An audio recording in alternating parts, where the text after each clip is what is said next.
Zlatković, 21 godina, iz Jagodine i ovo mu je druga emisija. Ej, gde si Zlatković? Gde si Jagodinac?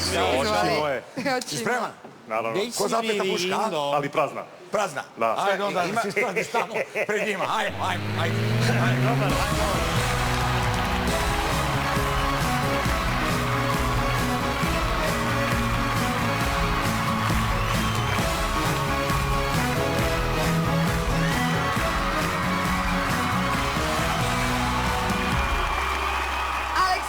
Zlatković iz Jagodine ima 21 godinu i ovo mu je druga emisija. Aleksa, izvoli. Hvala.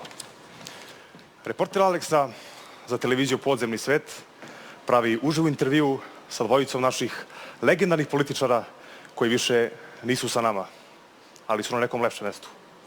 Možemo da krenemo od vas možda. Druže Tito, kako ste rešavali problem mladih, a kurševitih kadrova u vaše vreme? Pa bilo je jednostavno to riješiti.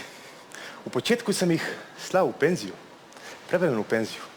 Ali malo je čudno kad čovjek sa 24 godine u penziju, majku ti Božju. I onda sam došao na jednu lepšu ideju. Pošaljem ih na jednu malu, daleku, ali ne sasvim beznačajnu zemlju. I što je on tamo kad dođe? On je njegova ekscelencija. On je Tito u malo, majku ti Božju.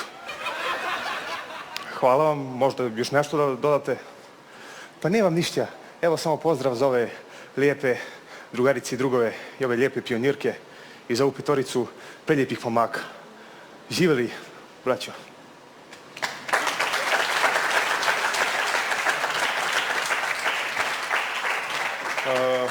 Gospodine Miloševiću, kako je sad gore kod vas? Pa gore, ja mislim da gore ne može da bude u principu. Mnogi kažu da je bilo gadno za moje vreme, tačnije za njeno vreme. Ja sam se samo slikao. Samo što mi naterasmo i bombe da lete okolo. Ovi naši nemaju vremena zbog para. Šta si me pitao? Ma ne, kako ne shvataš?